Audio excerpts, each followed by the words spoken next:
ناظرین محترم، السلام علیکم ورحمۃ اللہ وبرکاتہ۔ میں ہوں پروفیسر وارث محمود اور آپ دیکھ رہے ہیں پروگرام عرفان دین رومی اسپیشل۔ ناظرین، اگرچہ یہ پروگرام حضرت جلال الدین رومی رحمۃ اللہ علیہ پر ہوگا، لیکن اس کی ابتدا ہم ربیع الاول شریف کے حوالے سے کریں گے۔ آج 12 ربیع الاول شریف ہے اور جمہور علماء امت کے مطابق یہی حضور صلی اللہ علیہ وآلہ وسلم کا یوم ولادت ہے، اگرچہ بعض لوگ اس تاریخ میں اختلاف بھی کرتے ہیں۔ یہ ابحاث ہمارا موضوع نہیں، ہمیں تو واسطہ ان کی نسبت سے ہے، ان کے فیضان سے ہے اور ان کی تعلیمات سے ہے۔ اگر قرآن کہتا ہے لَقَدْ كَانَ لَكُمْ فِي رَسُولِ اللَّهِ أُسْوَةٌ حَسَنَةٌ، یعنی تمہارے لیے پیغمبر اسلام صلی اللہ علیہ وآلہ وسلم کی ذات اطہر بہترین نمونہ ہے، اور اگر قرآن کہتا ہے وَمَن يُطِعِ الرَّسُولَ فَقَدْ أَطَاعَ اللَّهَ، یعنی جس نے رسول کی اطاعت کی اس نے تو اللہ کی اطاعت کی، تو ضروری یہی ہے کہ ہم سرکار دو عالم صلی اللہ علیہ وآلہ وسلم کی سیرت طیبہ کو دیکھیں، ان کی شخصیت کو دیکھیں، ان کی سیرت کو دیکھیں اور سمجھیں اور اس کو اپنانے کی کوشش کریں۔ حضور صلی اللہ علیہ وآلہ وسلم کی سیرت، شخصیت اور تعلیمات پر روشنی ڈالنے کے لیے آج اس مبارک موقع پر میرے مہمان ہیں مفتی محمد علی قریشی صاحب، اور میرے دوسرے مہمان ہیں محترم پروفیسر ڈاکٹر محمد ابوبکر صدیق صاحب۔ سر خوش آمدید۔ مفتی صاحب یہ بتائیے کہ حضرت آدم علیہ السلام سے لے کے حضور صلی اللہ علیہ وآلہ وسلم تک تقریباً 1,24,000 پیغمبروں کا کہتے ہیں کہ تشریف لائے ہیں اس جہان فانی میں۔ ہر ایک نے حضور صلی اللہ علیہ وآلہ وسلم کی آمد کے بارے میں خوشخبریاں دی ہیں کہ سرکار آ رہے ہیں۔ تو سر یہ تو تھی تمام لوگوں کی، تمام پیغمبروں کی بالمشافہ ایک بشارت کہ ہمارے جو سردار ہیں وہ تشریف لا رہے ہیں۔ ایک خواب اماں جی نے، اماں آمنہ رضی اللہ عنہا نے دیکھا، جو روحانی طور پہ بھی ایک تصدیق ہوئی کہ کوئی سردار آ رہا ہے۔ سر وہ خواب تو سنائیں ذرا آج۔ بہت شکریہ محترم۔ بسم اللہ الرحمن الرحیم۔ اور ایک بابرکت موضوع کے حوالے سے ہم سب یہاں جمع ہیں سر، اور اللہ کریم اسی موضوع کی وجہ سے ہم سب کو سرکار دو عالم صلی اللہ علیہ وسلم کی شفاعت بھی نصیب فرمائے اور کامل پیروی بھی نصیب فرمائے۔ امام بخاری رحمہ اللہ کی جو کتاب ہے صحیح بخاری، جی، اس کے شارح ہیں حافظ ابن حجر رحمہ اللہ۔ سر، وہ فتح الباری میں فرماتے ہیں کہ اماں جان حضرت آمنہ، اور یہ بھی ایک قارئین کو عرض کرتا چلوں کہ آپ صلی اللہ علیہ وسلم کو اللہ کریم نے ہر اعتبار سے کامل بنایا۔ جی، مثلا جو آپ کے چچا وغیرہ ہیں، ان چچاؤں کا جو نام کا جو ترجمہ بنتا ہے، یعنی وہ اتنا وہ ایک خوبصورت نہیں بنتا۔ عبد العزہ، یعنی عزہ ہم بت کو بولتے ہیں، صحیح، اسی طریقے سے عبد مناف، مناف بت کا نام ہے، ابو طالب کا، خواجہ ابو طالب کا نام ہے، لیکن جو آپ کے والد ماجد ہے ان کا نام ہے عبداللہ، جی، کہ آپ اللہ کے۔ اسی طریقے سے آپ کی والدہ محترمہ کا نام ہے آمنہ، وہ امن سے ہے، صحیح، تو آقا امن کا پیغام ہی لے کر دنیا میں آئے۔ بے شک، تو آپ کی والدہ محترمہ فرماتی ہے کہ جب نبی اکرم صلی اللہ علیہ وسلم پیدا ہوئے تو آپ صلی اللہ علیہ وسلم خود حضرت عرباض بن ساریہ رضی اللہ تعالی عنہ کی یہ روایت ہے کہ وہ فرماتے ہیں کہ نبی اکرم صلی اللہ علیہ وسلم خود فرماتے تھے کہ میں اپنی اماں کا خواب بھی ہوں، واہ، جو انہوں نے دیکھا، سبحان اللہ، جس سے کمرہ روشن ہوا، جس سے انہوں نے شام کے محلات دیکھے، اور جس سے انہوں نے اور بہت کچھ دیکھا۔ آپ خود فرماتے ہیں کہ میں حضرت ابراہیم علیہ السلام کی دعاؤں کا پھل بھی ہوں۔ جی، جی، حضرت ابراہیم کی وہ دعائیں قرآن مجید میں بھی مذکور ہے، ربنا وبعث فیہم رسولا منہم یتلو علیہم آیاتک ویعلمہم الکتاب والحکمہ ویزکیہم۔ یہ حضرت ابراہیم کی دعا ہے آقا کے لیے۔ صحیح، اور کبھی آپ صلی اللہ علیہ وسلم فرماتے ہیں میں حضرت عیسیٰ علیہ الصلاۃ والسلام کی وہ خوشخبری اور بشارت بھی ہو. وہ سورۃ الصف کی طرف اشارہ ہے، وَمُبَشِّرًا بِرَسُولٍ يَأْتِي مِن بَعْدِ اسْمُهُ احمد، جو آپ فرماتے ہیں 500 سال پہلے کہ میرے بعد ایک پیغمبر جو ہے وہ تشریف لانے والے، جس کی طرف ابھی آپ ذکر فرما. اور حضرت عیسیٰ علیہ الصلاۃ والسلام نے یہاں بھی، چونکہ حضرت عیسیٰ علیہ الصلاۃ والسلام من وجہ زمینی مخلوق سے ان کا تعلق ہے اور من وجہ آسمانی مخلوق سے ان کا تعلق ہے. ولادت کے وقت میں جبریل امین کا آنا اور ابھی بھی وہ آسمانوں پر تشریف فرما ہے. تو حضرت عیسیٰ علیہ السلام نے آقا کے لیے وہاں لفظ احمد یوز کیا ہے صلی اللہ علیہ وسلم، اور یہ جو احمد ہے یہ آقا کا ذاتی نام ہے اور یہ آسمانوں پر استعمال ہوتا ہے. ٹھیک. تو حضرت عیسیٰ نے اس وجہ سے وہ بھی، تو کبھی تو آپ صلی اللہ علیہ وسلم فرماتے ہیں کہ میں حضرت ابراہیم کی دعاؤں کا پھل ہوں، کبھی آپ ارشاد فرماتے ہیں کہ میں حضرت عیسیٰ علیہ السلام کی بشارت ہوں. تو اس سے یہ پتہ چلا کہ وہ جو ایک تسلسل تھا وہ آپ کے گھر تک پہنچا. صحیح. اور جناب آمنہ، ظاہر ہے اللہ کریم نے یہیں سے آپ صلی اللہ علیہ وسلم کا ایک ظہور فرمانا تھا، تو وہ حضرت آمنہ نے پھر یقیناً ان روشنیوں کا ایک تصور کیا ہوگا. اگرچہ ڈاکٹر صاحب بھی تشریف فرما ہے، آپ خود بھی صاحب مطالعہ، اہل علم فرماتے ہیں کہ یہ صرف ایک علامت نہیں ہے، یعنی ولادت کے وقت میں بھی، پھر لڑکپن اور جوانی کے وقت کئی علامات ہیں. ان میں سے یہ ایک علامت یہ بھی ہے سرکار دو عالم صلی اللہ علیہ وسلم کا دنیا میں تشریف لانے کے حوالے سے. بالکل صحیح ہے. سر اس میں تھوڑا ایڈیشن فرمائیے گا کہ کیا آپ صلی اللہ علیہ وآلہ وسلم کی امت میں کچھ ایسے لوگ ہیں جن کے بارے میں بہت سارے لوگوں نے لکھا ہے، جیسے حضرت علامہ نے مولانا روم کے بارے میں فرمایا کہ آپ پیدائشی ولی ہیں، ٹھیک، جیسے مولانا نے حضرت شمس تبریز کے بارے میں فرمایا، بے شمار لوگوں نے لکھا. جی بالکل. تو کیا ان کو بھی کچھ، ان کے جو والدین ہیں ان کی آمد سے پہلے اللہ تعالیٰ کچھ ایسی بشارتیں دیتے؟ نیک ماؤں کا تذکرہ تو قرآن بھی کرتا ہے. سر حضرت عیسیٰ علیہ السلام کی والدہ حضرت مریم سلام اللہ علیہا، مکمل قرآن کریم کی ایک سورت ان کے نام پر نازل ہوئی، وَأُمُّهُ صِدِّيقَةٌ. حضرت موسیٰ علیہ السلام کی والدہ کا تذکرہ بھی قرآن کرتا ہے، اور یہ بھی بتاتا ہے وَأَوْحَيْنَا إِلَىٰ أُمِّ مُوسیٰ، یعنی ام موسیٰ کو ہم نے وہ الہام کیا. اگرچہ یہ وہی اس معنی میں نہیں ہے جو حضرات انبیاء علیہ السلام کے لیے، لیکن یہ ہے کہ ایک اشارہ تو ان کو دیا کہ آپ ایسے ایسے کریں، ان کو دریا میں ڈال دیں. تو اس سے یہ پتا چلا کہ نیک لوگوں کو اللہ کریم قبل از وقت کسی کام کے حوالے سے اشارہ دے دیتے ہیں. صحیح. میں ایک واقعہ پڑھ رہا تھا، دور حاضر کے بڑے ایک نامور عالم دین ہے مولانا مفتی تقی عثمانی صاحب کے والد ماجد مفتی شفیع صاحب رحمہ اللہ. وہ فرماتے ہیں دارالعلوم دیوبند میں ہمارے ایک استاذ تھے، بزرگ تھے، وہ میاں اصغر حسین رحمہ اللہ، وہ حج کر کے آئے. تو ہمارے ساتھ ایک ساتھی تھے، انہوں نے کہا تھا میں نے میاں صاحب کے سارے واقعات تو نہیں سننے، لیکن بس مجھے وہ کھجور چاہیے اور وہ زمزم چاہیے، میں واپس ہو جاؤں گا. ہم نے کہا ٹھیک ہے. جب ہم دروازے پہ آئے تو میاں صاحب نے ان کو دروازے پہ ہی روک لیا. ان کو فرمایا آپ تو صرف کھجور اور زمزم کے لیے ہیں تو وہ آپ کو وہیں پر دے دیتا ہوں، بقیہ لوگوں کو اندر آنے دے دیا. تو اسی کو آپ تعبیر کر سکتے ہیں کہ اتقوا فراست المؤمن، کہ مومن کو اللہ کریم نے وہ جو فراست ہے، وہ جو سمجھداری ہے، وہ جو شعور ہے، وہ جو وجدان ہے، یہ جو چیزیں عطا کی ہے، اس نور سے وہ دیکھ لیتے ہیں. فَإِنَّهُ يَنظُرُ بِنُورِ، اور وہ دیکھتا ہے، اور یہ قیامت تک یہ سلسلہ جاری ہے. بالکل ٹھیک. ڈاکٹر صاحب یہ فرمائیے کہ سرکار کی ولادت سے پہلے کچھ معجزات ہوئے ہیں دنیا میں، تو سر ان کی طرف ذرا اشارہ فرمائیے. بسم اللہ الرحمن الرحیم. بہت شکریہ، آپ نے ایک ربیع الاول شریف کا موقع ہے اور آپ نے ایک حاضری کے لیے ہمیں یہاں پہ دعوت دی. میں آپ کے وہی سوال جو آپ نے حضرت سے کیا، میں اس کے ساتھ بھی ایک اشارہ دیتا چلوں کہ کیا انبیاء کرام کے علاوہ دیگر غیر انبیاء کی آمد کے لیے بھی کچھ ان کے والدین کو اشارات ہوتے ہیں؟ جی بالکل ہوتے ہیں.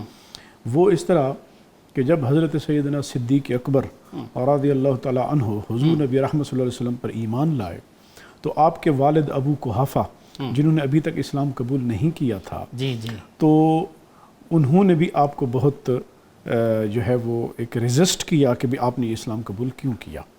تو اس دوران حضرت ابو بکر صدیق رضی اللہ تعالیٰ عنہ کی والدہ ماجدہ ایک واقعہ سناتی ہیں. وہ فرماتی ہیں کہ ابو بکر ابھی یہ چھوٹے بچے تھے اور ہمیں ایک حاجت ہوئی تو ہم لات و عزا کے پاس ابو بکر کو لے گئے. ٹھیک. اور وہاں پر جب گئے تو ہم نے اپنی حاجتیں پیش کی. تو ابو بکر سے کہا بھی تم نے بھی کوئی اگر حاجت پیش کرنی ہے تو پیش کر لو. تو انہوں نے کہا کہ میں بھوکا ہوں، مجھے کھانا کھلاؤ. ٹھیک ہے. میں بے لباس ہوں، مجھے لباس دو. تو کہتے ہیں کہ بھی لات و عزا نے کوئی جواب نہ دیا.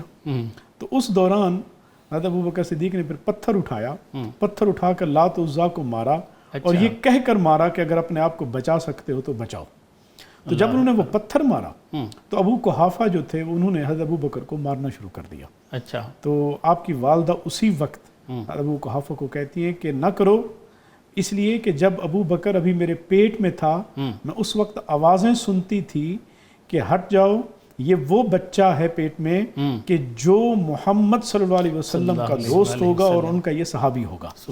تو اس کا مطلب یہ ہوا کہ حضرت ابو بکر صدیق کی والدہ ماجدہ جو یہ فرماتی ہیں کہ میں یہ آوازیں سنتی تھی. اور حضرت سیدنا صدیق اکبر کون ہے؟ غیر نبی، اور وہ بھی کون؟ سید الانبیاء والمرسلین کے خاص یار غار. تو اس کا مطلب یہ ہوا کہ یہ جو، اور پھر دوسرا یہ بھی ہے کہ جو خواب اور بشارات ہیں یہ پیغمبری، ایک پیغمبر کی جو ہے وہ ایک سلسلہ ہے. اللہ تبارک و تعالیٰ وہ امت میں قیامت تک یہ خوابوں اور بشارتوں کا یہ معاملہ جو ہے وہ امت میں رہے گا. مولانا روم کے نا بیٹے ہیں سلطان ولد، تو انہوں نے لکھا ہے کہ میرے بچے نہیں بچتے تھے. تو ایک دن میں پریشان تھا تو حضرت نے فرمایا کہ سلطان ولد کیوں پریشان ہو، تمہارے بچے بچیں گے، اس لیے کہ میں نے اپنے کانوں میں خواب میں 2 بالیاں دیکھی ہیں، تو تیرے بچے بچیں گے. پھر آپ نے مزید اس کو کھولا، ان کا آگے بچہ جو آنا ہے اس کا نام عارف ہے. تو فرماتے ہیں میرا عارف آ رہا ہے اور 7 ولیوں کا نور لے کے آ رہا ہے. اللہ اکبر. تو چونکہ سلطان ولد نے والد صاحب کو دیکھا ہوا تھا کہ کس طرح وہ تحیر میں رہتے ہیں اور استغراق کی کیا حالت ہے اور کتنے بڑے وہ ولی اللہ ہیں، تو آپ نے فوراً عرض کیا کہ حضور آپ کا نور بھی ہے ان میں؟ آپ نے فرمایا ہاں میرا بھی ہے اور تیرے دادا کا بھی ہے. پھر فرمایا شمس تبریز کا بھی ہے. تو کرتے کرتے آپ نے 7 بزرگوں کے نام لیے. تو ظاہر ہے یہ من جانب اللہ ان کو اطلاع تھی تبھی دیا. اور پھر آتے ہیں اب آپ کے سوال کی طرف کہ حضور نبی رحمت صلی اللہ علیہ وسلم کی جب ولادت باسعادت ہوئی جی، تو ولادت باسعادت کے وقت جن معجزات کا ظہور ہوا ان کا بیان ایک پروگرام میں تو ممکن نہیں، لیکن اشارات ہم کر دیتے ہیں. وہ یہ تھے کہ جس طرح حضرت سیدہ بی بی آمنہ ارشاد فرماتی ہیں کہ بھئی جب حضور علیہ الصلوۃ والسلام میرے پیٹ میں آپ جلوہ گر ہو گئے، قرار پکڑ لیا، تو اس وقت میں نے جو ہے وہ ایک نور چمکا اور اس نور کی وجہ سے میں نے ملک شام کے محلات تک لیے. یعنی کہ اتنا دور اور معاملات اتنے صاف ہو گئے کہ کائنات آپ کے سامنے پیش ہو گئی. اور پھر ایک اور بھی آپ فرماتی ہیں کہ میں گزر رہی تھی راستے سے تو بادلوں نے مجھے گھیرا اور ان بادلوں میں نے پرندوں کی، گھوڑوں کی ہنہنانے کی آواز بھی سنائی اور یہ آوازیں بھی فرشتوں کی سنی جو یہ کہہ رہے تھے کہ یہ اب حضور نبی رحمت صلی اللہ علیہ وسلم کا اسم گرامی لے کر کہ ان کو عالم پوری کائنات کی سیر کراؤ، اور پھر تاکہ دنیا اور ہر خلقت وہ دیکھ لے کہ ان کا حلیہ مبارک کیسا ہے اور وہ یہ پہچان لے کہ حضور نبی رحمت صلی اللہ علیہ وسلم کون ہیں. پھر جب آپ اسی طرح آپ کی ولادت سے، آپ کے حمل میں قرار پکڑنے سے پہلے آپ کے والد ماجد حضرت سیدنا عبداللہ رضی اللہ تعالیٰ عنہ کی پیشانی مبارک پر ایک نور چمکتا تھا. اور جب ابراہہ نے حملہ کیا تھا تو ابراہہ کا کہ جب حضرت عبد المطلب آپ اس کے پاس گئے تھے اپنے اونٹوں کا مطالبہ کرنے کے لیے تو اس کا ایک سرکش ہاتھی تھا ابراہہ کا جو کہنا نہیں مانتا تھا. جب حضرت عبداللہ رضی اللہ تعالیٰ عنہ ان کے پاس گئے، سامنے ہوئے، تو وہاں وہ ہاتھی جو تھا یہ بولا، گویا ہوا، اور اس نے عربی میں جو جملے کہے وہ یہ تھے کہ سلام ہو تم پر اے وہ جس کی پیشانی پہ نور چمکتا ہے. سبحان اللہ. تو پھر جب آپ کی شادی ہوئی اور پھر وہ نور منتقل ہو گیا حضرت بی بی آمنہ کے شکم اطہر میں، اور پھر حضرت عبداللہ کی پیشانی سے وہ نور غائب ہو گیا تھا چونکہ وہ پھر حضور نبی رحمۃ اللہ علیہ وسلم کا نور تھا. اور اس سے وہ اشارہ ملتا ہے، آپ نے فرمایا میں وہ نور ہوں جو حضرت آدم سے لے کر حضرت ابراہیم اور پھر حضرت اسماعیل کے توسط سے پھر میں آتا رہا انبیاء سے. میں نے سوال رکھا ہوا ہے کہ یہ درخت پتھر جو ہیں، یہ نیچر جو ہے یہ پہچانتی ہے حضور کو. وہ بیسک سوال یہ تھا کہ سرکار کی ولادت مبارک سے پہلے دنیا میں کچھ ایسے معجزات ہوئے جیسے وہ آتش کدے کا بجھ جانا ہے، اس پہ تھوڑی روشنی ڈالی. جی اسی طرح پھر جو معجزات میں ہوا، ایک تو کسرا کا جو آتش کدا تھا 1000 سال سے وہ جل رہا تھا اور کبھی بجھا نہیں تھا. بالکل کہ جس رات حضور علیہ السلام کی ولادت ہوئی اس رات اچانک وہ بجھ گیا. اسی طرح ان کا ایک دریا تھا، دریا ساوا اس کا نام تھا. وہ ساوا بھی کئی عرصے سے وہ بہہ رہا تھا لیکن اچانک اس رات اس کا پانی خشک ہو گیا. یہ تمام علامات جو تھی. اسی طرح کیسر روم، اور ان کو اپنے تعمیرات پہ بڑا ناز کہ ہم جو تھے بڑے میگا سٹرکچر اپنے محلات کھڑے کیے، اس کے محلات کی دیواروں میں دراڑیں پڑ گئی تھیں اور وہ ہو گئے گر گئے. تو یہ جو آ رہے تھے، اب دیکھیں حضور نبی رحمت صلی اللہ علیہ وسلم کا مقام کیا ہے. قرآن مجید میں کیا فرمایا؟ قد جاءکم من اللہ نور، کہ آپ کے وجود مسعود کو نور بنا کر جب بھیجا گیا تو اس نور نے آ کر کائنات، اس دنیا کی ساری تاریکیوں کو ختم کرنا تھا. اور کیسر اور کسرا یہ دو استعارے تھے اس وقت، یوں سمجھیں، ظلم کے، جبر کے، تاریکی کے، جہالت کے. اور آ کر حضور نبی رحمت صلی اللہ علیہ وسلم کے وجود مسعود نے وہ جو کم نور تھا، اس نور نے اس تاریکی کے اندر وہ دراڑیں ڈال دی کہ دنیا کے سامنے وجہ ہو گیا کہ یہ آنے والا کوئی عام نہیں ہے، یہ یتیموں کا والی آ گیا، یہ غلاموں کا مولا آ گیا، یہ وہ آ گیا ہے کہ کائنات کی جس کا ازل سے انتظار کر رہی تھی. کہ حضور فرماتے ہیں کہ میں احد کے ان پتھروں کو بھی جانتا ہوں کہ جب میں گزرتا تھا اور میری والدہ گزرتی تھی اور میں ان کے شکم اطہر میں تھا اور وہ پتھر میرے اوپر درود پڑھا کرتے. ایسے ہی ہے، یہ بخاری میں ہے، یہ صلاۃ والسلام علیک یا رسول اللہ. اور آپ نے فرمایا یہ احد مجھ سے محبت کرتا ہے، میں احد سے محبت کرتا ہوں. جی بالکل ایسے، بالکل ایسے. مفتی صاحب، حضور صلی اللہ علیہ وسلم ابھی اماں حلیمہ سعدیہ کے پاس تھے تو شق صدر کا ایک واقعہ پیش آیا. تو سر اس میں آپ کو کیا حکمت نظر آتی ہے؟ جی محترم، جو شق صدر کا واقعہ ہے یہ تقریباً 4 مرتبہ اہل سیر نے لکھا ہے کہ یہ پیش آیا ہے. جی ایک تو بچپن میں، لڑکپن میں، جب آپ صلی اللہ علیہ وسلم حضرت حلیمہ سعدیہ رضی اللہ تعالی عنہا کے گھر تشریف فرما ہے. جی اور ان کے بچوں نے آ کر پھر ماں باپ کو خبر دی اور یہ لوگ گئے. جی اور ایک 10 سال کے بعد پھر واقعہ پیش آیا. اور ایک جب آپ نبی اکرم صلی اللہ علیہ وسلم نبی امام الانبیاء بننے لگ گئے تو اس وقت پھر یہ شق صدر کا واقعہ پیش آیا. اور ایک جب آپ معراج پر تشریف لے جا رہے ہیں تو اس وقت پھر یہ واقعہ پیش آیا. جی آپ نے سوال میں ایک اہم بات کی طرف اشارہ فرمایا کہ اس میں حکمت کیا ہے. جی سر.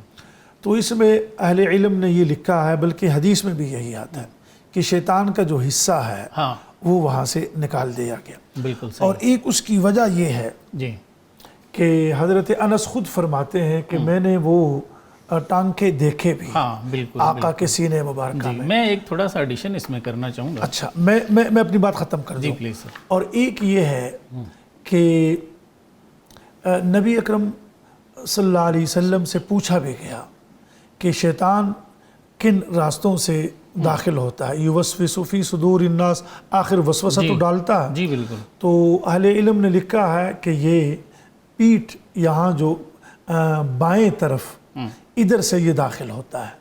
صحیح. تو حضرات انبیاء علیہ السلام چونکہ اللہ کریم ان کو وہ معصوم عن الخطا ہے، وہ ہمارا عقیدہ بھی یہی ہے کہ ان سے کوئی غلطی سرزد نہیں ہو سکتی. تو پھر یہ جو جگہ ہے یہاں آپ کی مہر نبوت رکھ دی گئی. واہ. اسی وجہ سے اہل علم فرمائے. اور وہ مہر نبوت اس لیے رکھی گئی تاکہ شیطان کے لیے راستہ ہی ہمیشہ کے لیے کیا ہو گیا؟ بند ہو گیا. یہ حضرت غوث اعظم رحمۃ اللہ علیہ نے اپنے خطبات شریف میں ایک بات لکھی ہے. آپ فرماتے ہیں کہ یہ جو معاملہ ہے قد افلح من تزکا والا، آپ فرماتے ہیں کہ انبیاء کا یہ اللہ تعالیٰ خود کرتے ہیں. خود کرتے ہیں. ظاہر ہے انبیاء کے استاذ بھی اللہ کریم بذات اللہ تعالیٰ خود ہیں. تو فرماتے ہیں جو امت ہے، باقی لوگ ہیں، ان کو یہ راستہ خود طے کرنا پڑتا ہے. اللہ اکبر. Sir please. اس میں تو کوئی شک نہیں کہ حضرات انبیاء جیسے آپ صلی اللہ علیہ وسلم کو اللہ کریم فرماتے ہیں اگر انسان روزہ اطہر پر حاضری دے دے جی اور ریاض الجنہ میں وہ ستون جو ہے ان میں ایک ستون حرس بھی ہے جہاں حضرات صحابہ اکرام چوکیدارہ کیا کرتے تھے جی تاکہ کہیں منافقین یا یہودی جو ہے وہ آقا کو نقصان نہ دے. تو پھر جب قرآن کریم کی یہ آیت اتری اللہ یعصمک من الناس کہ اللہ کریم آپ کی خود حفاظت کرے گا, لوگوں کو بچائے گا, تو آقا باہر تشریف لائے اور آقا نے فرمایا یہ ٹرسٹ آف اللہ ہے, اللہ پر توکل ہے, فرمایا اب مجھے یہ اسباب یہ بھی اختیار کرنے کی ضرورت نہیں ہے, اب آپ اپنے گھروں میں چلے جائیں. تو حضرات انبیاء علیہم السلام کو براہ راست گویا کہ اللہ کریم کی معیت بھی اور وہ اللہ کریم کی رہنمائی یہ ساری چیزیں حاصل رہتی ہیں. بالکل صحیح, بالکل صحیح. ڈاکٹر صاحب ایک واقعہ ہے کہ جب عرب کی جو خواتین ہیں وہاں پہ ایک رواج تھا کہ وہ بچے لے کے آتی اور دودھ پلاتی ان کو, تو اماں حلیمہ سعدیہ بھی جاتی ہیں. تو ایک روایت میں گدی کا ذکر ہے اور ایک میں اونٹنی کا ذکر ہے. تو وہ بڑی کمزور سی ہے جس پہ وہ جاتی ہیں, لیکن واپسی پہ جب وہ سرکار کو لے لیتی ہیں تو وہی گدی ہے یا اونٹنی ہے وہ سب جانوروں سے آگے چلی جاتی ہے. تو سر ایک تو وہ واقعہ سنائیں اور دوسری اس میں فرمائیں کہ یہ کیسے ہوا, یہ کیا برکتیں ہیں اور کیسے ہیں سر.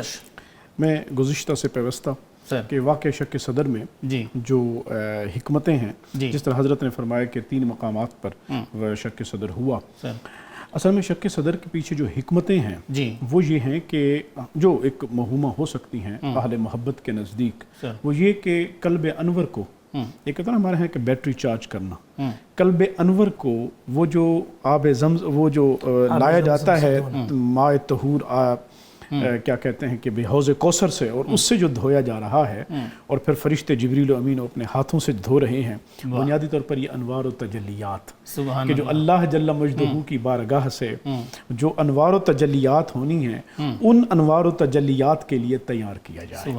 اور پھر وہ جو نبوت عطا ہو رہی ہے, پھر اب نبوت کے بعد وہ سلسلہ جو پیغام کا اب چلے گا, تو اس پیغام کے لیے پھر تیار کرنا ہے, تو پھر شک صدر ہو رہا ہے. اور پھر معراج کی رات کو جب آپ عالم بالا کا سفر ہونا ہے اور پھر جبریل امین نے رک جانا ہے اور پھر عالم بالا کا اگلا سفر حضور نے ہی کرنا ہے, اور پھر وہاں پر جو انوار و تجلیات ہونی ہیں اس انوار و تجلیات کے لیے بھی قلب انور کو تیار کیا جائے, تو پھر شک صدر ہو رہا ہے. کہ بنیادی طور پر اللہ جل مجدہ کی بارگاہ کا جو قرب ہے, اسلاف تو یہ لکھتے ہیں کہ یہ سفر کبھی ختم ہی نہیں ہوتا, یہ باللہ مع اللہ فی اللہ یہ سفر ہمیشہ تاج. اور پھر جب بات آ جائے سید الانبیاء والمرسلین کی, خاتم النبیین کی, تو پھر جہاں پر معاملہ وہ آ جائے کہ اے محبوب وللآخرۃ خیر لک من الاولی, کہ آپ کا ہر آنے والا لمحہ آپ کے گزرے ہوئے لمحے سے بہتر ہوگا, تو پھر جہاں یہ معاملات ہوں تو پھر تیار تو کرنا ہوتا ہے. تو یہ پھر بنیادی طور پر یہ ان تجلیات اور انوار کی ایک تیاری تھی.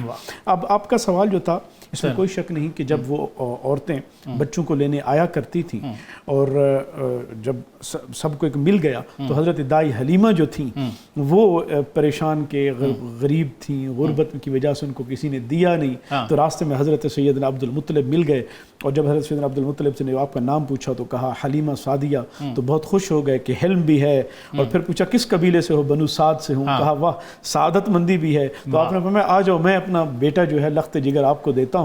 اور پھر جب وہ لے کے گئی, حضرت دائی حلیمہ فرماتی ہیں کہ میں جب گئی تو حضرت بی بی آمنہ نے پنگوڑے کی طرف اشارہ کیا. آپ فرماتی ہیں کہ میں نے ایسا حسین و جمیل بچہ مکھڑا پہلے کبھی دیکھا ہی نہیں تھا, اور جب میں نے آپ کے سینے اقدس پہ اپنا ہاتھ رکھا آپ نے آنکھیں کھولی اور مسکرائے.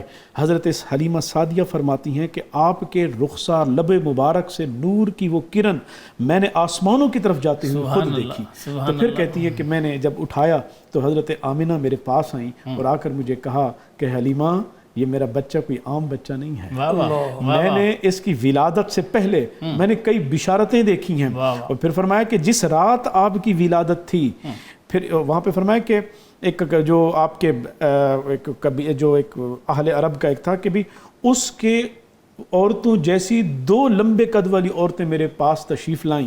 جب میرے پاس سرہانے آ کے بیٹھیں, میں نے پوچھا آپ کا نام کیا ہے؟ ایک نے بتایا میں عیسیٰ علیہ السلام کی والدہ مریم ہوں, اور دوسری نے کہا کہ میں حضرت آسیہ ہوں. اور پھر فرمایا کہ آپ کو پتہ ہے کہ آج کی رات آپ کی گود سے کس کی پیدائش ہونے والی ہے؟ انہوں نے مجھے بتایا کہ سید الانبیاء والمرسلین خاتم النبیین کی پیدائش ابھی آپ کی ہونے والی ہے. تو میرا بچہ عام بچہ نہیں ہے. حضرت دائی حلیمہ فرماتی ہیں کہ میں نے اٹھایا, سینے سے لگایا, میرے سینے کو وہ سکون پہنچا کہ میں ساری پریشانیاں بھول گئی. پھر فرماتی ہیں میں لے کر تشکر کے لیے میں کعبۃ اللہ کی طرف پہنچی. تو کہتے ہیں جب میں کعبے کو گئی ہم حیران ڈر گئے, کیونکہ کعبہ جو تھا وہ سجدے کو جھکا, اور ہمیں ڈر گیا کہ شاید یہ کعبہ گرنے لگا ہے. تو کہتی ہے کعبہ سجدہ کر رہا تھا. اور پھر جب میں نے اپنے شوہر کے یہ بات بتائی کہ میں نے یہ واقعہ دیکھا ہے, تو انہوں نے کہا خبردار, منہ پہ ہاتھ رکھا اور کہا کہ کسی کے سامنے یہ بیان نہ کرنا کہ کہیں کوئی حسد کی وجہ سے اس بچے کو نقصان نہ پہنچا دے, یا اس وجہ سے ہم سے کوئی چھین نہ لے. تو پھر کہتی ہیں کہ جب ہم سفاری سے شروع ہوئی, جب آنے کا سفر اور رودات تھا وہ یہ تھا کہ حلیمہ تیری سواری بڑی ماٹھی ہے, تیری سواری بڑی سست ہے, کمزور ہے, لاغر ہے, ہمیں تو پیچھے کر رہی ہے, سفر دیکھو سورج دیر ہو جائے گی. تو پھر وہی حلیمہ تھی, وہی سواری تھی, مگر اب کی بار شان ہی کچھ نرالی تھی کہ وہ سواری سب سے آگے, اور سبھی آ کر یہ پوچھیں کہ حلیمہ تو نے اپنی سواری کو کیا کھلایا ہے کہ یہ وہی سواری ہے. تو پھر کہتی تھی حضرت دائی حلیمہ ایک ہی جملہ بولتی تھی, کہتی تھی کہ مجھے کوئی خبر نہیں, یہ جو کچھ بھی ہے یہ مقدس مبارک کے صدقے ہے جو میری گود میں ہے. پھر حضرت دائی حلیمہ فرماتی ہیں جب میں گھر میں لے کے گئی تو پھر اندازی نرالے ہمارے گھروں میں ایسی برکتیں آ گئیں. ہماری وہ بکریاں جن کے جو دودھ کھیریاں ہوتی تھی خشک, جب وہ چر کے واپس آئیں ان کی کھیریاں بھری ہوئی, اور باقی قبیلے کی کھیریاں خشک. وہ آ کر مجھے پوچھے کہ حلیمہ کیا کھلاتی ہو اپنی بکریوں کو؟ پھر فرماتی ہیں چرواہوں کو کہیں کہ وہاں لے کے جاؤ جہاں وہ چراتی ہیں. پھر فرماتی ہیں کہ ایک دفعہ میرے بچے بھاگتے ہوئے آئے کہ آؤ میں ایک بات دیکھو. کہتے ہیں کہ میں گئی تھی جس کمرے میں ہم نے حضور علیہ السلام کو لٹایا ہوا تھا, آپ کو لٹایا ہوا تھا, میں نے دیکھا وہاں بکریوں نے لائن بندھائی ہوئی ہے, اور جا کر میں دیکھتی ہوں ایک ایک بکری جا کر حضور علیہ السلام کی بارگاہ میں جا کر ایسے سر جھکاتی ہے. سبحان اللہ. تو پھر وہ کہتے ہیں ہم نے بکریوں کو جا کر ہٹایا. یہ ایک جب پھر حتیٰ کہ وہ واقعہ آتا ہے جب یہ صدر کا واقعہ پیش آیا تو حضور علیہ السلام کا چہرہ مبارک جو رنگ تھا وہ زرد ہوا تھا. تو پھر ڈر گئے. تو پھر یہ لے کر حضرت آمنہ کی خدمت میں حاضر ہوئے اور آ کر عرض کی کہ یہ معاملہ پیش آیا. تو پھر اس وقت بھی ہاتھ پکڑا حضرت آمنہ نے کہ کہا کہ میرا بچہ یہ عام بچہ نہیں, یہ مجھے اس طرح کی بشارات ہوئی تھی. تو تب جا کر پھر وہ حضور علیہ السلام کو حضرت بی بی آمنہ رضی اللہ تعالیٰ عنہ کے حوالے کیا, اور پھر وہ دوبارہ وہاں سے پھر وہ سفر یثرب کا شروع ہوا کہ والد کی قبر پہ حاضری دینی ہے. پھر وہ آگے کا سارا سفر ہوا. بالکل.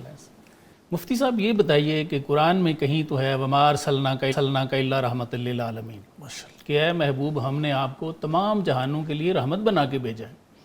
تو اس میں تو ایک عموم لگتا ہے کہ سب کے لیے رحمت ہیں آپ, اس میں کفار بھی شامل ہے, ہر مخلوق شامل ہے. پھر سورہ آل عمران کی ایک آیت ہے, وہ اصل میں میرا سوال ہے, لَقَدْ مَنَّ اللَّهُ عَلَى الْمُؤْمِنِينَ إِذْ بَعَثَ فِيهِمْ رَسُولًا مِّنْ أَنفُسِهِمْ يَتْلُو عَلَيْهِمْ آيَاتِهِ وَيُزَكِّيهِمْ إِلَى آخِرِهِ. سوال یہ ہے کہ یہاں پہ اللہ تعالیٰ مومنوں پہ احسان جو ہے وہ جتلا رہے ہیں کہ میں نے مومنوں پہ ایک احسان کیا ہے کہ ان میں ایک رسول بھیجا ہے جو ان میں سے ہیں. تو سر یہ فرمائیں کہ اللہ تعالیٰ نے سرکار دو عالم صلی اللہ علیہ وآلہ وسلم کا احسان صرف مومنوں کو کیوں جتلایا ہے؟ سر اہم سوال ہے آپ کا. سر ایک تو یہ ہے کہ آپ نے ارشاد فرمایا کہ وَمَا أَرْسَلْنَاكَ إِلَّا رَحْمَةً لِّلْعَالَمِينَ. جی, اس سے یہ پتہ چلا کہ نبی اکرم صلی اللہ علیہ وسلم تمام جہانوں کے لیے رحمت ہیں. جی, رحمت ہیں. جی, رحمت بن کر تشریف لائے. صحیح. آپ سے پہلے جتنے حضرات انبیاء علیہم السلام تشریف لائے ہیں وہ ایک دائرے میں. جی, دائرہ ہے کہ ٹوٹتا ہی نہیں, خود سے نکلوں کہ تجھ سے بات کروں. واہ. وَإِلَىٰ ثَمُودَ أَخَاهُمْ صَالِحًا وَإِلَىٰ عَادٍ أَخَاهُمْ هُودًا وَإِلَىٰ مَدْيَنَ أَخَاهُمْ شُعَيْبًا. لیکن جب آقا کی باری آتی ہے تو پھر انی رسول اللہ علیکم جمیعا. ٹھیک. اور وہ ایک روایت کا بھی اگر سہارا لے لوں کہ وہ آپ صلی اللہ علیہ وسلم فرماتے ہیں مجھے انبیاء پر 6 فضیلتیں حاصل ہیں, ان میں ایک فضیلت آقا فرماتے ہیں یہ بھی ہے ارسلت الی الخلق کافہ, کہ میں سب لوگوں کے لیے. ٹھیک.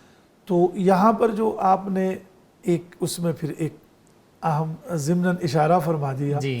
نہیں، آپ صلی اللہ علیہ وسلم مومنین کے لیے بھی نبی ہیں اور کفار کے لیے بھی نبی ہے، اور دنیا میں ان لوگوں کے لیے بھی ہیں جو آپ کے فالور ہیں، ٹھیک ہے. اور جو آپ کو ماننے والے نہیں ہیں آپ ان کے بھی نبی ہیں. ٹھیک ہے. خود اللہ کریم قرآن مجید میں فرماتے ہیں، کئی آیات ہیں، مثلا سورہ یاسین کی ایک آیت لے لیں، اللہ کریم فرماتے ہیں فَلَا يَحْزُنْكَ قَوْلُهُمْ، کہ ان کی یہ باتیں آپ کو غم میں نہ ڈالیں. اِنَّا نَعْلَمُ مَا يُسِرُّونَ وَمَا يُعْلِنُونَ، ہم جانتے ہیں جو یہ باتیں چھپاتے ہیں، جو یہ کیا کرتے ہیں، ظاہر کرتے ہیں. وَلَقَدْ نَعْلَمُ أَنَّكَ يَضِيقُ صَدْرُكَ، ہم یہ بھی جانتے ہیں کہ ان کی باتوں سے آپ کا سینہ کیا ہو جاتا ہے، تنگ ہو جاتا ہے. مفتی صاحب مجھے ایک حدیث یاد آ رہی ہے، اتقوا فراست المومن فإنه ينظر بنور اللہ، کہ مومن کی فراست سے ڈرو کہ وہ اللہ کے نور سے دیکھتا ہے. کیا اس میں یہ بات تو نہیں کہ سرکار کو جو پہچانتے ہیں اصل میں وہ ہیں ہی مومن؟ تبھی تو ان کے اور عام مسلمانوں میں ایک فرق ہے کہ یہ سب کے لیے نہیں ہے کہ سارے اللہ کے نور سے دیکھتے ہیں. تو یہ وجہ تو نہیں ہے کہ کہیں جو صاف پیغمبر ہیں یا نعمت ہے سرکار کی اس تک پہنچتے ہی صرف مومن ہیں، اور اس لیے سرکار نے ظاہر ہے اللہ تعالیٰ نے جو اس میں اشارہ فرمایا کہ مومنوں پہ خاص طور پہ اس میں تو احسان ہے. کوئی شک نہیں ہے کہ جو ایمان ہے یہ تو ایک نور ہے نا، اللہ نور السماوات والارض، اور ظاہر ہے جو آدمی ایمان لے کر آتا ہے، اگرچہ امام بخاری رحمہ اللہ فرماتے ہیں کہ اس میں کمی بیشی کا سلسلہ تو چلتا ہے، لیکن یہ ہے کہ وہ پھر اپنے اس نور سے وہ نبی کے بھی قریب ہوتا ہے، قرآن کے بھی وہ قریب ہوتا ہے، اور اپنے رب کے بھی قریب ہوتا ہے. یعنی خود آپ اس سے اندازہ کریں کہ وہ حدیث احسان میں جو اللہ کریم فرماتے ہیں ان تعبد اللہ، کہ آپ یوں اللہ کی عبادت کرے کأنک تراہ، گویا کہ آپ اپنے رب کو کیا کر رہے ہیں، دیکھ رہے ہیں. تو یہ ظاہر فرق ہے، یہ سب کا معاملہ ایسا نہیں ہے. سب کا معاملہ ایسا نہیں ہے. بالکل ٹھیک. تو اسی میں یہ عرض کر رہا تھا، تو گویا کہ آپ یعنی فَلَعَلَّكَ بَاخِعٌ نَفْسَكَ، یعنی اگر یہ لوگ ایمان نہیں لائیں گے تو کہیں ایسا تو نہیں ہے کہ امام الانبیاء سرکار دو عالم صلی اللہ علیہ وسلم کو اللہ کریم فرما رہے ہیں کہ آپ اپنے آپ کو ہلاکت میں کہیں نہ ڈالیں. اس کا مطلب یہ ہے کہ وہ غم اور وہ کڑن تو آپ سب کے لیے لے کر آئے. صحیح ہے. اور جیسے کلاس میں آپ کے دو طرح کے بچے ہوتے ہیں، پڑھنے والے بھی ہوتے ہیں، نہ پڑھنے والے، لیکن شاگرد تو یہ بھی چاہتا ہے جو نہ پڑھنے والے ہیں وہ بھی ان کا بھی مستقبل جاندار بن جائے اور وہ بن جائے. تو آپ صلی اللہ علیہ وسلم تو رحمت سب کے لیے تھے، تو پھر وہ لوگ خوش قسمت ٹھہرے جنہوں نے آقا کا کلمہ پڑھا. بالکل. اور قیامت کے دن ان لوگوں کی قدردانی بھی کی جائے گی. چونکہ وہ سورہ اسراء میں اللہ کریم فرماتے ہیں کہ وہ ضروری ہے کہ وَهُوَ مُؤْمِنٌ، اس حال میں کہ وہ کیا ہو، فَأُولَئِكَ كَانَ سَعْيُهُمْ مَشْكُورًا. اور اگر وہ لوگ جو آقا پر ایمان نہیں لے کر آئے اور آج انہوں نے ان اصولوں کو اپنا لیا ہے تو وہ دنیا میں تو کامیاب ہے. بالکل ٹھیک ہے. اور کامیاب زندگی گزار رہے. بالکل صحیح ہے. ڈاکٹر صاحب، والد صاحب سرکار کے تو پہلے ہی وصال فرما گئے، پھر آپ دادا حضرت کے سرپرستی میں آ گئے، پھر دادا جو ہیں وہ ہارڈلی کوئی 8 سال سرکار کی عمر تھی تو وہ بھی پردہ فرما گئے، پھر آپ چچا کی سرپرستی میں آ گئے. بڑا مشہور واقعہ ہے جو سیرت شریف کی کتابوں میں لکھا ہے کہ چچا کی معیت میں آپ سفر شام پہ جا رہے تھے، راستے میں ایک جگہ قافلے نے پڑاؤ کیا تو وہاں ایک گرجا تھا، اس میں سے ایک راہب نکلا جرجیس، جس کا نام ہے جو زیادہ مشہور ہے بحیرہ کے نام سے. تو اس نے آگے چچا سے عرض کیا کہ ان کو واپس بھیج دیں کیونکہ میں نے دیکھا ہے کہ ان کو درخت پتھر سجدے کر رہے ہیں، تو یہود سے خطرہ ہے، لہٰذا میں چاہتا ہوں کہ ان کو آپ واپس بھیج دیں. تو واپس بھیج دیا ہم نے. سر سوال میرا یہ ہے کہ وہ درخت اور پتھر سرکار کو کیوں سجدے کر رہے تھے؟ جی، میں اس حوالے سے جو ایک اس سے پہلے آپ کا جو سوال تھا، جی سر، میں اسی کی طرف بھی ایک روشنی ڈالتا چلوں کہ لقد من اللہ علی المؤمنین اذ بعث فیہم رسولا، کہ اللہ تعالیٰ نے یہاں پر صرف مومنین کا ذکر کیوں کیا جبکہ وما ارسلناک الا رحمۃ للعالمین، جبکہ آپ تو ساری کائنات کے لیے رحمت بن کے آئے، اور اس کائنات کے اندر مومن بھی تھے، کفار بھی تھے. دیکھیں اس آیت کریمہ میں اور اس آیت کریمہ دونوں میں فرق ہے. ٹھیک ہے، وہ حضور علیہ الصلوۃ والسلام کی شان رحمت کا اظہار ہے، ٹھیک، اور بتا دیا کہ یہ رحمت میرے محبوب کی صرف مومنین پر نہیں ہے، اے کفار تم مانو یا نہ مانو، یہ رحمت عامہ ہے، یہ رحمت عامہ ہے۔ ٹھیک ہے، اب یہاں پر جب بات آئی، یہ لفظ آیا ہے، ہم اکثر آپ نے مفسرین کو بھی دیکھا ہوگا استعمال کرتے ہیں کہ یہاں اللہ تعالیٰ نے اپنا احسان جتلایا ہے، جی جتلایا ہے، باقی کوئی احسان نہیں جتلایا، جی ایسے یہ احسان جتلایا ہے۔ اب سوال یہ ہے اہل دل کے نزدیک، جتلایا کن کے پاس جاتا ہے؟ جتلایا ان کو جاتا ہے جن کو کوئی احساس ہو، جن کو احساس بھی ہو، جو بے حس ہوں ان کو جتلایا بھی نہیں جاتا، جن کو کچھ دیا اور جو جاتا ہے، نعمت کے قدردان نہ ہوں ان کو جتلایا بھی نہیں جاتا۔ اچھا، مومنین کون ہیں؟ مومنین وہ ہیں کہ لا یؤمن احدکم حتی اکون احب الیہ من ولدہ ووالدہ والناس، کہ بھی تم اس وقت کو مومن ہو ہی نہیں سکتے۔ یہ خطاب کیا ہی ان سے جا رہا ہے کہ جن کے نزدیک حضور علیہ الصلوۃ والسلام کا وجود مسعود ان کی اپنی جانوں سے، اپنی اولادوں سے اور اپنی مال سے بھی، ماں باپ سے بھی بڑھ کر ہے، تو پھر ان کے ساتھ اللہ تعالیٰ نے یہ ارشاد فرمایا کہ لقد من اللہ علی المؤمنین اذ بعث فیہم رسولا۔ اچھا، ایک یہ ہو گیا، اور جو کفر کی تاریک وادیوں سے نکل کر خواہ وہ حضور کے سراپا کو دیکھ کے آئے، خواہ وہ حضور کے حسن کو دیکھ کے آئے، یا حضرت ابو بکر صدیق، حضرت عمر و عثمان و علی اور آپ کی امتیوں کی دعوت پر وہ کفر کی تاریکیوں سے نکل کے آئے، اب تو وہ مومن ہو گئے، لہٰذا وہ من اللہ علی المؤمنین کی صف میں شامل ہو گئے۔ تو اس لیے یہاں پر تھا کہ بھی اللہ تعالیٰ نے خاص اس لیے کیا، یہ تم ہی تو ہو جن کے اوپر یہ احسان ہوئے، بالکل، اور تم اس کو، سر وقت کم ہے، دوسرے سوال کی طرف، دوسرے سوال کی طرف آؤں کہ وہ جو سجدے تھے، جی، کہ حضور علیہ الصلوۃ والسلام کو بکریاں سجدے کر رہی ہیں اور آپ پتھر، آپ کو نباتات ہوں، جمادات ہوں، آپ نے خانہ کعبہ کا تذکرہ، خانہ کعبہ تھا، یہ کس چیز کو سجدہ تھا؟ یہ حقیقت میں آپ کو قرآن مجید پھر بتا رہا ہے۔ قرآن مجید کیا، واللہ ورسولہ احق ان یرضوہ، یہاں پر مفسرین کہتے ہیں کہ اللہ اور اس کا رسول اس بات کا حقدار ہیں کہ اسے راضی کیا جائے، حالانکہ ترجمہ تو ہونا چاہیے تھا انہیں راضی کیا جائے، کیونکہ پیچھے ذکر ہے اللہ اور اس کے رسول کا، لیکن مرجع ایک ذکر کیا جا رہا ہے۔ اس کی وجہ کیا ہے؟ کہا ذاتیں جدا ہیں مگر اطاعتاً ایک ہیں، سبحان اللہ، ذاتیں جدا ہیں کہ وہ خالق ہے، یہ مخلوق ہے، تو لیکن رضا دونوں کی کیا ہے؟ وہ ایک ہے، جس نے اللہ کے رسول کی اطاعت کی، اس نے من اطاع الرسول فقد اطاع اللہ، اس نے اللہ کی اطاعت کی۔ تو حقیقت یہ تھا کہ نباتات و جمادات و مخلوقات کا جو سجدہ ہو رہا ہے وہ کس کو رہا ہے؟ نور خدا کو ہو رہا ہے نا، بالکل ایسے، قد جاءکم من اللہ نور۔ تو حقیقت میں یہ، اس کے پیچھے حقیقت یہ ہے کہ یہ در حقیقت سجدہ یہ اللہ جل مجدہ کی طاقت اور اس کے نور کی جلووں کو ہو رہی ہے جو آپ کے سامنے ہے۔ بالکل سر، آپ دونوں کی تشریف آوری، نوازش۔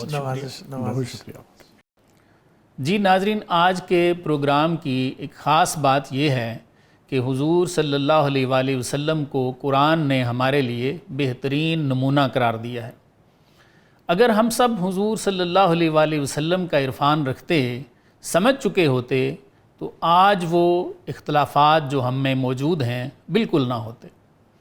وہ درخت اور وہ پتھر جنہوں نے حضور صلی اللہ علیہ وآلہ وسلم کو سجدے کیے، انہوں نے سرکار کو پہچانا اور تعظیم کی۔ حضور صلی اللہ علیہ وآلہ وسلم کی محبت میں وہ ہم خیال تھے۔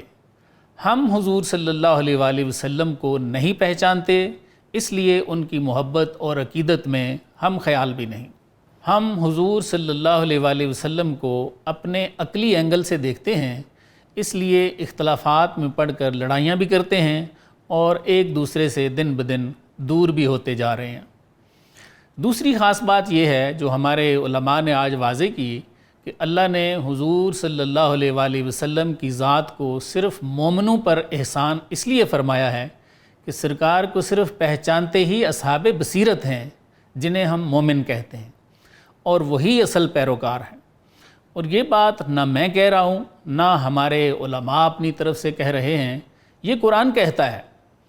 سورہ یوسف کی آیت نمبر 108 ہے، کل ھذہ سبیلی ادعو الی اللہ علی بصیرۃ انا ومن اتبعنی، یعنی اے محبوب اعلان فرما دیں یہ میرا راستہ ہے، میں لوگوں کو اللہ کی طرف بلاتا ہوں، میں بھی صاحب بصیرت ہوں اور میری پیروی کرنے والے بھی صرف صاحب بصیرت ہیں۔ جب پیروکار ہی صاحب بصیرت ہیں، پہچانتے ہی صاحب بصیرت مومن ہیں، تو احسان بھی اللہ انہی پہ فرمائیں گے۔ اللہ تعالی ہمیں اپنا اور حضور صلی اللہ علیہ وآلہ وسلم کا عرفان نصیب فرمائے۔ مہمانان گرامی، آپ کی تشریف آوری کا بہت بہت شکریہ۔ ناظرین، اپنے میزبان کو بھی اجازت دیجیے۔ اللہ حافظ۔